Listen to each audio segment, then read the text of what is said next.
आपणकर जदि मीन राशि हुई थाए तेबे एही भिडियोटी को थरे मात्र शेष पर्यंत देखंतु। आपणकर व्यस्तबहुल समय मध्यरु आपण 10 मिनिट समय आपण निज पई दियंतु एवं निजर भविष्यत विषय जानतु। काहेकि ना मीन राशि व्यक्तिविशेष मानकर जीवन एही श्रावण मास ठारू बदलिबाकू जाउअछि। काहेकि ना बहुत बड़ बड़ ग्रह मानकर राशि परिवर्तन हेबाकू जाउअछि। शनिदेव वक्र चलन करुछंती। बुध शुक्र एवं मंगलकर मध्य राशि परिवर्तन हेउअछि। तो ग्रह नक्षत्र मानकर चलन रे गोटे बहुत बड़ परिवर्तन हेबाकू जाउअछि, जहा द्वारा एमानकर जीवन रे चलीथिबा समस्त दुख कष्ट एवं समस्यार अंत हेबाकू जाउअछि एवं पुणी थरे खुशी फेरिबाकू जाउअछि। देखंतु बुध शुक्र एवं सूर्यंकर राशि परिवर्तन हेउअछि। बृहस्पति मध्य नक्षत्र परिवर्तन करुछंती, जहा द्वारा आपणकर जीवन रे किछि बड़ हेबाकू जाउअछि। आपणक जीवन रे चलीथिबा समस्त दुख कष्टर अंत हेबाकू जाउअछि। एही श्रावण मास ठारू महादेवंकर कृपारू पुनर्बार आपणकर जीवन रे खुशी फेरिबाकू जाउअछि। तेबे आसंतु जानिबा एही श्रावण मास ठारू आपणकर जीवन रे कौन सबु बड़ परिवर्तन हेबाकू जाउअछि।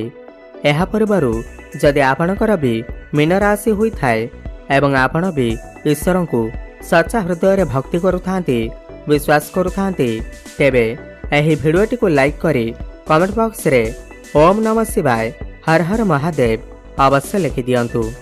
देखंतु पूर्वर आपणकर स्वास्थ्य खराब रहुथिला। मंगल आपणकर षष्ठ रे थिबारु शनि प्रथम भाव रे थिबारु आपणकर शनि 7.5 सप्ताह मध्य चालू अछि, जहा फल रे आपणकर स्वास्थ्य जनित समस्या देखा देउथिला।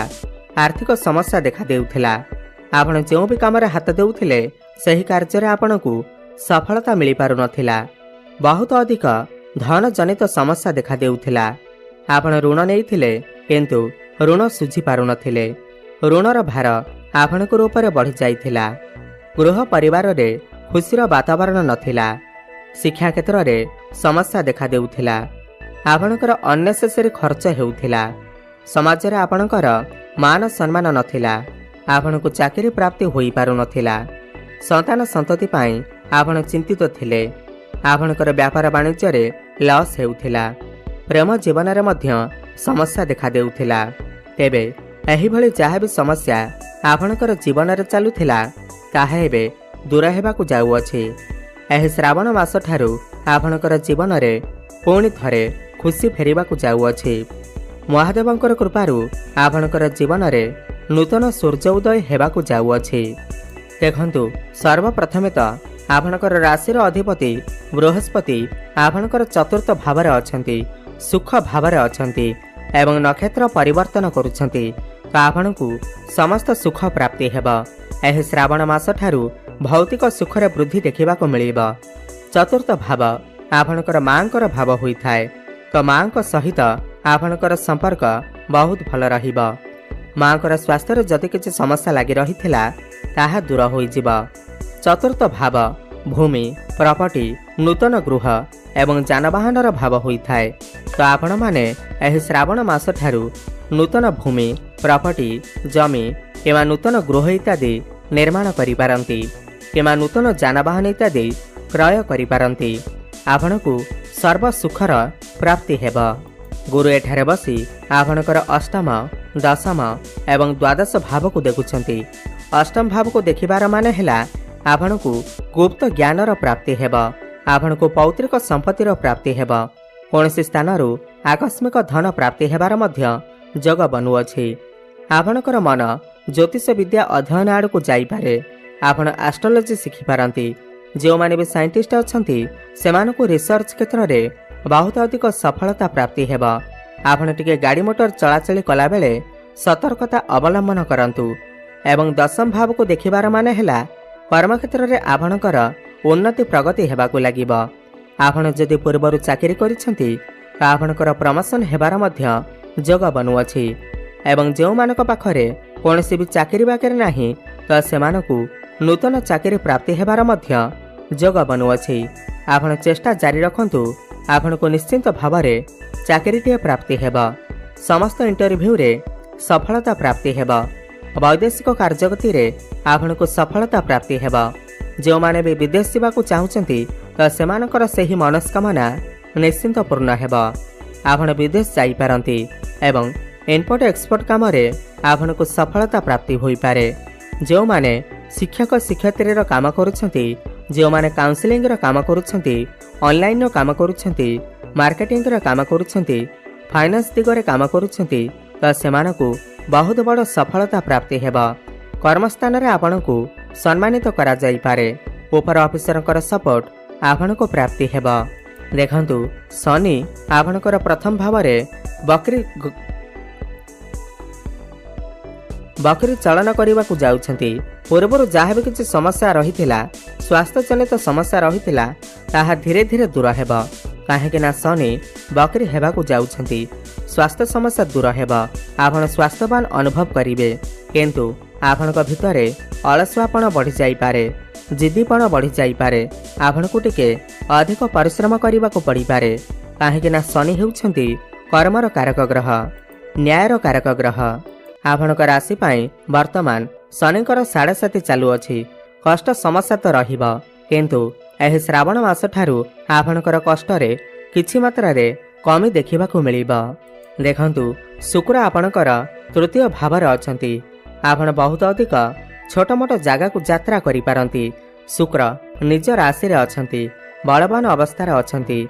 आपणकू ऑनलाइन क्षेत्र रे सफलता मिलिब। शुक्र एठारे बसी आपणकर भाग्य स्थान को देखुछंती तो भाग्य रे आपणकर वृद्धि हेब। समस्त क्षेत्र रे भाग्य आपणकर साथ देब। आपणको कम परिश्रम रे अधिक सफलता प्राप्ति हेब। आपण कोनोसी बड़ कार्य आरंभ करि पारंती, बड़ इन्वेस्टमेंट करि पारंती। जो माने भी शेयर मार्केट, स्टॉक मार्केट एवं ट्रेडिंग रे काम करुछंती सेमानकू आकस्मिक धन लाभ हेबार मध्य जोग बनुअछि। आपणकर मन धर्म आड़ को अग्रसर होई पारे। आपण कोनोसी धार्मिक स्थान को यात्रा करि पारंती। भाग्य स्थानर अधिपति मंगल मध्य आपणकर सप्तम भाव रे अछंती एवं सप्तम भाव व्यापार वाणिज्यर भाव होइथाय, वैवाहिक जीवनर भाव होइथाय। तो व्यापार वाणिज्य रे आपणको सफलता प्राप्ति हेब। आपण कोनोसी नूतन व्यापार मध्य आरंभ करि पारंती। पार्टनरशिप रे आपण किछि व्यापार वाणिज्य आरंभ करि पारंती। आपणकर डेली आमदानी रे वृद्धि देखिबाको मिलिब। फाइनेंशियल ग्रोथ हेब। काहेकि ना मंगल केंद्र रे विराजमान अछंती। आपण पैसा किछि संचय करि पारिबे। देखंतु बुध एवं सूर्य आपणकर पंचम भाव रे बुधादित्य राजयोगर निर्माण करुछंती एवं पंचम भाव आपणकर शिक्षार भाव होइथाय, प्रेम जीवनर भाव होइथाय।